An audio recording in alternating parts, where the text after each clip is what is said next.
Mesdames et messieurs, bonjour et merci de regarder le flash d'information de RTI1.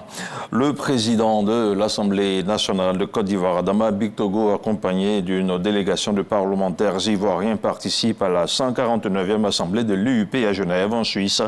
La cérémonie officielle d'ouverture s'est tenue hier lundi au Centre international de conférences. L'UUP regroupe 180 parlements nationaux et a choisi comme thème de cette session « Exploiter la science, la technologie et l'innovation pour un avenir plus pacifique et durable ». Lors de son discours inaugural, le président de l'Assemblée nationale, Adama Bictogo, a mis l'accent sur l'importance de ces enjeux pour assurer un avenir harmonieux. En marge de cette Assemblée, il a également mené plusieurs rencontres bilatérales avec ses homologues discutant de sujets d'actualité mondiale. À l'instar des autres pays du monde entier, la Côte d'Ivoire célèbre ce 15 octobre la journée mondiale de la femme rurale, une journée dédiée à reconnaître leurs contributions inestimables à l'économie locale. Une commémoration au cours de laquelle la ministre de la Femme, de la Famille et de l'Enfant, Nasseneba Touré, a salué les contributions essentielles de ces femmes dans l'agriculture et au développement durable. Le compte-rendu d'Ismaël Déo dans un commentaire de Didier Nguessan. En Côte d'Ivoire, les femmes assurent 80% de la production vivrière. Malgré ce rôle central, elles restent confrontées à de nombreux défis dans l'exercice de leurs activités, notamment l'accès limité aux ressources financières et à l'éducation. Face à cela, le gouvernement s'engage à créer un environnement propice à leur épanouissement et à leur autonomisation. Sous l'impulsion du président de la République, son Excellence Alassane Ouattara, nous avons mis en place plusieurs initiatives visant à soutenir les femmes du monde rural. Le Fonds d'appui aux femmes de Côte d'Ivoire, piloté par Madame la Première Dame de Côte d'Ivoire, Madame Dominique Ouattara, à ce jour a donné une réponse pratique et permis à financer plus de 400 000 femmes et redonner espoir à plus de 2 millions de familles en Côte d'Ivoire. Le projet de gestion novatrice du Fonds national, qui est un mécanisme de financement, fonds accessible aux femmes les plus vulnérables pour qu'elles puissent développer des activités génératrices de revenus.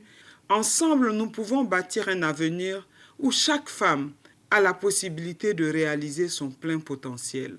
Que cette journée soit un rappel de notre engagement collectif à soutenir et à valoriser les femmes rurales aujourd'hui et pour les générations à venir. Nasseneba Touré salue le courage et la détermination des femmes rurales. Selon elle, celles-ci resteront au cœur des stratégies pour garantir la sécurité alimentaire et le développement durable du pays.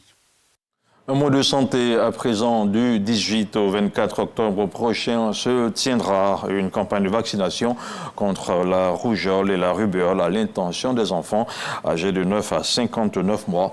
Ils sont estimés à 6,8 millions sur l'ensemble du territoire national. À ce jour, 4 445 cas de rougeole ont été confirmés par les services sanitaires avec 182 flambées épidémiques. La dernière campagne en 2021 a permis de vacciner un peu plus de 5 millions d'enfants pour une couverture vaccinale de 95%. Le directeur de cabinet adjoint du ministère de la Santé, le professeur Soro Kuntele, était face à la presse hier pour annoncer le lancement de la campagne de vaccination qui se tiendra dans le district sanitaire de San Pedro et ça sera le 16 octobre prochain. La Côte d'Ivoire accueille le câble sous-marin de Africa, un nouveau câble sous-marin de fibre optique qui devrait connecter dans les tout prochains jours notre pays au reste du monde. Mené par l'entreprise MTN et ses partenaires, cette infrastructure qui permettra de fournir du haut débit aux usagers des solutions numériques a été annoncée jeudi dernier à Abidjan au ministre de la Transition numérique et de la digitalisation Ibrahim Khalil Konaté. La Côte d'Ivoire entend ainsi poursuivre sa transformation numérique qu'elle place au cœur de la transformation structurelle de son économie.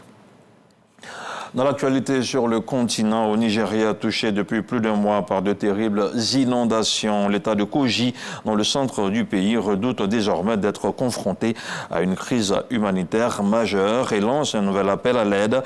Mi-septembre déjà, l'Organisation internationale pour les migrations, OIM, s'inquiétait des conséquences des crues de cours d'eau de la région après une intense saison de pluie.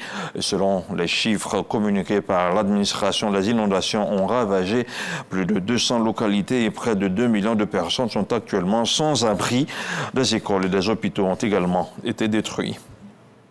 Hors du continent africain, alors que le Hezbollah et Israël n'ont toujours pas enterré la hache de guerre, les familles des enfants libanais vivant proches des zones des hostilités souffrent des affres de la violence. Plusieurs femmes ont été forcées de quitter leur foyer alors que l'armée israélienne intensifie ses opérations contre le Hezbollah. Celles qui sont enceintes en paient le prix fort. Les enfants, quant à eux, ne sont pas logés à la meilleure des enseignes. Ils peinent à poursuivre leur scolarité en raison de violences. 400 000 d'entre eux ont été déplacés par des hostilités de ces 3 dernières semaines, selon la déclaration faite par l'UNICEF hier lundi. Voilà, c'est tout pour ce flash d'information. Restez sur RTI1.